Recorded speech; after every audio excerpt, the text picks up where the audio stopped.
From Studio 3 at Buzz TV, it's The Horse's Mouth with Tom McManus. All right, time once again for The Horse's Mouth here on Buzz TV. Back at the bar, back at Tommy Mac's, talking business. Brought to our good friends at truckcrashlaw.com. Got a great show lined up for you, so let's meet the panel. Ed is here. How you doing, Ed? Great to see you. How's it going, brother? It's going very Thanks well. for being here at the bar. My pleasure. Tell us about Livegenic. What's that all about? Livegenic. Genic, sure. But we are a technology platform designed for the property and casualty insurance space. Oh, wow. What we've done is we've kind of revolutionized the ability for carriers, insurance carriers, to be able to communicate more effectively, more efficiently with policyholders, with service providers in the field. So we're really trying to build out that communication platform and make that process to a homeowner or an auto owner who has a claim a lot easier. Many of them don't have often claims, so we want to make that process a lot easier for them. How long have you been doing that for? A long time? I've been in the insurance industry for 25 years. Wow. On the That's carrier a lifer. side, too long almost. All right. On the carrier side as well as now on the vendor side for the last 15 years. All right. So, great to have you on board, man. appreciate Thanks it. for being Thanks for here. having us. The attorneys are here. Morgan and Morgan.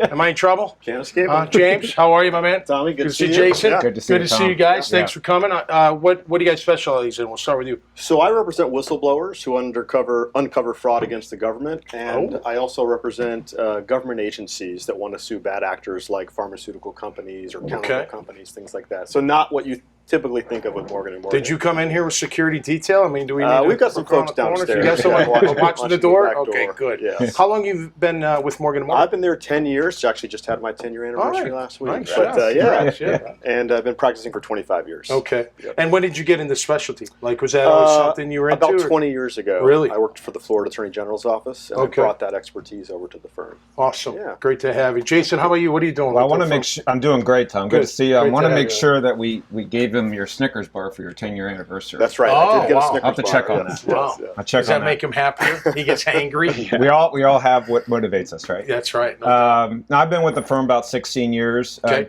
James is one of those symbols of how we try to diversify a lot as a firm. Sure. It was typically a personal injury firm, right? Yep. And so, but I've been with the firm 16 years. The last couple of years, been the regional managing partner of the the firm. We've grown a lot, and I have a lot of good people like him. And how long you been an attorney for? 21 years. Right out of college? Right out of college. Where'd you do school? I'm a double gator. Met my wife there. There, okay. She's from Jacksonville, so came here afterwards. Yep. It's amazing how the women keep us here, right? Same for me. I'm lucky. I'm lucky. We are lucky. There's no doubt about it. Andrew's back. Hey, Andrew. How you doing? Living the Would dream, you man. go shoot a quick round real quick and then came back to the bar? Yeah, just go hit a few chips. And That's putts. right. You got to work on the game constantly, Short game's right? king. No doubt about it. So when you're doing your YouTube for golf, are you? When do you plan? Do you plan are you like me? Like, I could do a show right now. I'm just going to do a show, or you plan it out, or how do you? I have to plan it out now, just because I'm full-time home with my son. Yep, I basically give myself like one day a week where it's like either my wife can help or the sitter comes and I'll go film. My cameraman, who's like my best friend, he's got to arrange it with his kids too, and we'll go out and film maybe once a week, where I can at least get a video out once a week, and then certain times comes where you're able to like batch. Yeah. Like I was in Mexico a few weeks ago, able to get a couple videos there. Okay. Because you're looking just like this, like you're looking long term. You want to keep it. How about backyard stuff? You go out in the backyard and film? Garage. The so garage. I have a little garage studio. So I'll do. We got a green screen here, Mike, don't we? We got a green. You guys. So I'll do some stuff like here, man. some like little club fitting type stuff in there, little challenges in the garage. So that's where I'll kind of keep things going. If I'm in a place where I can't get to the golf course, I'll just do some stuff in the garage. Okay. Cool. So you got to be mobile. Yeah. I love it. All right, I got a question for you guys as a panel. It's all about, hurdles that you've had to overcome. I'm going to start with you, Ed. What's the biggest hurdle professionally that you've had to overcome, and how'd you do it? Yeah, that's a great question. So I have to. Yes. Once in a while they come out of me. It's crazy. Wow. It's a challenging question.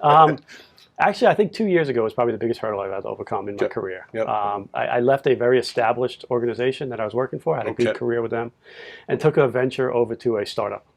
As part of that startup, they had gone through the process of acquiring the Livegenic product as well. So it was jumping from an existing, well-established company and jumping into a 5-team startup organization. Wow, yeah. And taking that risk of was this the right move, or what did I do? And so far, it's been the right move. Yeah. It's been a very rewarding career. Always short right now for 2 years, but they've elevated me to the levels where now I have a lot of say in the organization, as well as just direction to how it proceeds further. So the story's to be told on how it ends, but for right now, it was probably the biggest challenge in my mind was just saying, do I want to stay where I'm at, or do I take that jump? Listen, I've been an entrepreneur my whole post-career, and some say you play football, you're in business for yourself, right? I mean, the NFL, it's a special, you got to be tough. I mean, really, really tough, because you can have some really good moments and really tough moments, right? And going from a corporate structure to that takes a lot of guts to do that, man. No doubt about it. All right, how about the attorneys, man? What's the biggest story? You got to take one of your clients out back and smack them around and make sure they say the right things in court, or what's the deal? I'd say for me, two things. One is perception. So what I do isn't what the firm really is, known for. And so when I go to talk to new clients or new government agencies, I have to overcome that billboard mentality that Morgan & Morgan just does this one thing, personal injury, and they don't. We're very diverse there. Sure. That's one. And then the other thing I'd say is politics. So what I often do is represent government agencies or state attorneys general, and the politics, the winds of political change happen so fast in this country. No doubt. One day your clients are Republican, next thing an election comes and they're a Democrat, or vice versa. Wow. And that can be very challenging, adjusting to the agendas of the political stuff. Yeah. So how about you? What do you think? So it's obviously a very competitive space, right? Yeah. What we do for a living. Yeah. But finding that niche, finding that branding that you stand out, and here's what you stand for, and that's a balancing. I mean, we do a lot in the community. We do a lot within the local areas where we work. Right? Did you just spill? I knew I shouldn't have brought it up. But so it's really just trying to keep yourself diversified, and it's a great platform to do special things like community and local efforts. But then I think mostly because of our growth, maintaining that culture and the priorities that made us what we are. Right. We were a very employee focused, very client driven firm that started from nothing. And so maintaining that is even as we grow. I want to know how John got in such good shape, man. On that one billboard, he is ripped and jacked. Well, is that what he does with all his money? He's been in Maui working out hard lately. Is that it? So so he's pretty impressive. He's pulling it off. Yeah, that's great. But you're right. I mean, you've got this conglomerate, if you will. I don't want to call it that, but how do you keep it to where it all runs how it's supposed to be run? Yeah, it's a hard thing to do. Yeah, I deal with some early stage, like entrepreneur and consulting stuff. I swear, the ones that make it are the ones that can execute, are the ones that can deliver and execute. The ones with just an idea that don't have any of that, it's just an idea. And ideas are easy. Yeah, ideas are easy. Yeah, but getting it done is totally different. Yeah. Great to have you, Andrew. I'm going to let you finish us up here, man. Well, biggest obstacle other than my whole cranking it in the woods or hitting I'll put my whole playing career and I had to overcome a lot of personal crap there, but since I've gone full-time on YouTube, and I think maybe a lot of people can relate, the biggest hurdle I've had to overcome kind of in this entrepreneurial world, growing a business, is when I became a father.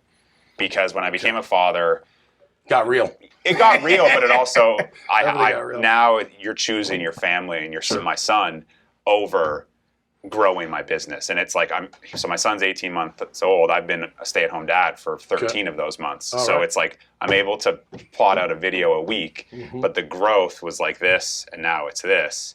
So this is the biggest hurdle, because you associate identity, all these things with, do I risk it all to choose my family? And I think being an individual athlete my whole life, that was a really hard thing to do. My wife and I have a lot of conversations about that, and I'm always thinking, I got to pivot. I'll try something else. Like wearing myself so thin, and at the end of the day, like I'm on my phone, I'm working while I'm with my son. Yeah, right. That's wrong. So that's the hurdle that I had to overcome, where it's like, choose your son and this time, because I'll never get it back.